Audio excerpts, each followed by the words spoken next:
is right around the corner, so in our never-ending quest to keep you fully informed on the latest games dropping, we're here with 10 things you absolutely need to know about Devil May Cry 5. Let's get you caught up, starting off with number 10. Let's talk about the playable characters. Devil May Cry 5 is confirmed to have 3 playable characters, so let's break them down real quick. First, there's Nero. Nero, the main character of Devil May Cry 4, returns with a new haircut and a little bit more of an edge, but he also has a mechanical arm in the place of his previous Devilbringer demon arm, which we'll get to in a bit. After Devil May Cry 4 and his implied familial origins, he's definitely been established as a key character in the series. He fights in a more traditional Devil May Cry style, with a powerful handgun, the Blue Rose, and his trusty Red Queen sword that he can rev up for more attack power. Then, of course, there's Dante. Thank God you can play as him in this one, as he's the original protagonist, and as far as I'm concerned, he's still the heart of the series. This time around, he's got a cool motorcycle that he can ride and attack enemies or use as weapons, as well as his classic stuff like Ebony and Ivory, and some new additions that we'll get to in a later point.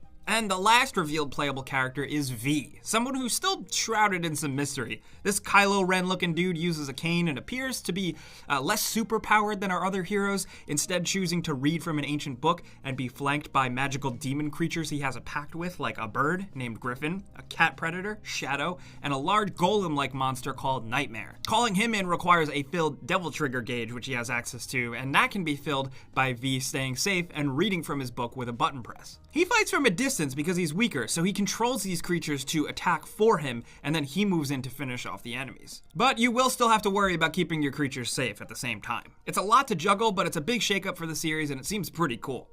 Now, next at number 9, Devil May Cry 5 is set a few years after the events of Devil May Cry 4. Nero has sort of got his own version of a Devil May Cry business going on with his partner and weapons mechanic Nico. He heads into Redgrave City, which is being invaded by monsters and demons thanks to a giant demonic tree that has taken root in the middle of the city. And he's out for more personal reasons, to right some wrongs and find the person who severed his really cool demon arm. Now, everybody always asks, do you need to play the previous games? This is a new adventure a few years after the other games, but there's so much going on in the lore that might tie in that I think it certainly helps if you've played at least 4. But next at number 8, this is very interesting. Let's talk about the game's music for a second. According to an interview with a producer, the better and more stylish you are in gameplay, which has always been a Devil May Cry thing to have a style ranking score you, now the music will reflect how you play. Basically, the better you are and better your style rankings, the more of songs and tracks you will actually hear during gameplay. So if you reach S rank and become completely badass, the game will pretty much tell you that through audio cues, both music changing and voiceovers. Other games have done this, Devil May Cry and DMC has played around with this, but it's still super cool to hear. And the game has plenty of licensed tracks to use it, like that Devil Trigger song, which, I'm not gonna lie, is pretty catchy. Now, next at number 7, let's get down to some technical stuff. First of all, the game is running on a modified version of the Resident Evil engine, which has been responsible for the absolutely gorgeous Resident Evil 7 and newer Resident Evil 2 remake. Devil May Cry 5 and Capcom are targeting 4K resolution 60 FPS on both PS4 Pro and Xbox One X. There are reports of it being native 4K on Xbox One X, with more of a checkerboarding thing going on PS4 Pro. Now, the intention is to also keep the frame rate high at 60 FPS on base consoles as well. Since the game has had demos you may have seen for yourself, but if you want more info, we like to always point to Digital Foundry's videos and deep graphical analysis. They're worth checking out on this one. And on the PC side, recommended specs are an Intel i7-3770 or an FX 9590, a GTX 1060 with 6GB of video RAM, or an RX 480, 8GB of RAM in general, and 35GB of hard drive space. Now, next at number 6, like any good Devil May Cry game, the game itself and progression revolves around the currency of red orbs. You collect them through fighting and just throughout the world, as well as revive objects and blue shards to expand your health and just stuff to refill your gauges. But red orbs, like I said, are the main draw. You're able to spend them back at your van or in between chapters to buy items and, buy new abilities and attacks and buffs for your characters, as well as buy more mechanical arms since they are expendable. Some stuff does transfer from character to character when you swap, but abilities earned and unlocked are per character. Now, there are in-game microtransactions, much to the ire of many folks, where you can spend real-world money to get red orbs faster, but Capcom has stressed that it is designed to not affect anything and that players who don't pay up won't be penalized like with extra grinding or anything. They've said it's simply a way for less motivated characters to get those special upgrades. Apparently balancing will be okay because some stuff is locked behind story progression still more than anything.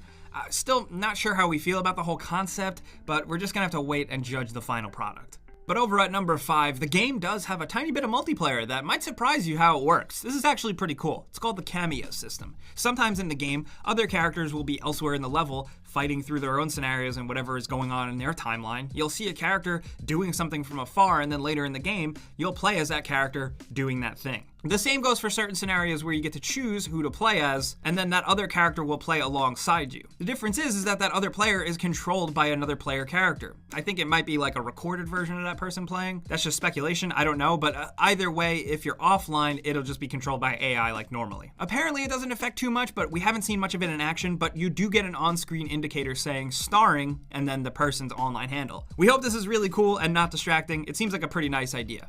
But now at number 4, since it's out there, let's acknowledge the game's length. Director Hideaki Itsuno said at a recent event that the game will take about 15 or 16 hours to complete. Now, of course, that's without the game's replayable elements like different skins or difficulty modes. This length shouldn't come as a surprise to most series fans. Folks on the outside looking in might not think that that's enough, but then again, Devil May Cry isn't exactly Skyrim or anything, and we didn't really expect that.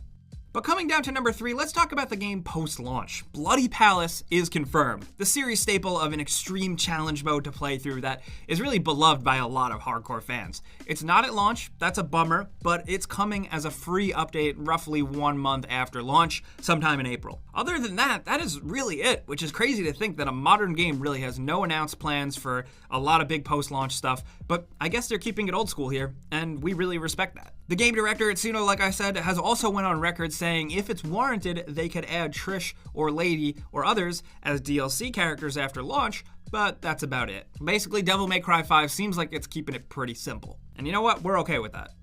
Now at number 2, let's talk about those weapons. Devil May Cry 5 is going to feature new and old weapons. Now we already touched upon Dante's motorcycle. It's called the Cavalier, which is rideable but also converts into handheld chainsaw style weapons. He's also reported to use both Rebellion and Sparta, as well as, of course, his pistols, Ebony and Ivory. He also gets his shotgun and a rocket launcher that now has multi-shot capability. Plus, Cerberus nunchucks are back, finally making return, and they can do new stuff. Then there's also these armor, glove, boot, hand-to-hand things called the Balrog. Those look like they're going to be fun to use. Basically, Dante has access to a lot of cool weapons. His arsenal is the biggest. Nero, on the other hand, has his Devil Breakers, his mechanical arm. They are expendable, like you said. You can buy more with orbs, or you just pick them up throughout the world. They have various uses. You can self-destruct all of them for some damage. Some electrify and stun enemies. Some fly around autonomously and punch. Some slow time. You can even hop on one and ride it like a hover skateboard. And a lot of them have more of like a secondary use as like a grapple mechanic, either pulling yourself towards an enemy or pulling an enemy towards you. A lot of them are really over the top and ridiculous. There's also one that is basically Mega Man's Mega Buster gun, so that's cool. You can do a regular use or hold the button and do a stronger use that is often expendable too. Plus, it's really important to note that if you get hit while using one of your arm abilities, it will break and you instantly use it. So there's a big risk reward to consider. How many of these arms do you want to burn through in one fight? You gotta consider that. There's a couple more weapons we know of to discover in the game, but we think these are the ones that you should know about right now.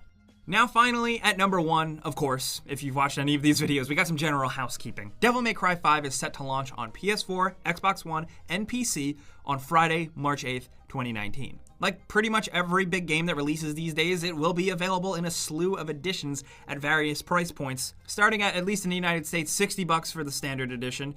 For $10 more, you can get the deluxe edition that comes with the base game, as well as a bunch of digital bonuses like different announcers for the style rankings, alternate weapons like the Mega Buster and Pasta Breaker getting access to it immediately, as well as different packaging if you want to go physical. The next step up from there comes in the form of a collector's edition, which will run you roughly $150 and comes with the deluxe edition, a replica of the van, an art book, a pin, a sticker, and an exclusive cloth print. Now finally, we gotta mention this, the Japan-only Ultra Limited Edition, which comes with a replica of one of the coats from the 3 playable characters in the game, and they range in price from $5,400 up to $8,000. If you just want to dress up like one of the main Devil May Cry playable characters and you have a shit ton of money, go ahead. We imagine you'd have to really want that jacket, but hey, we're not gonna judge you. You do you.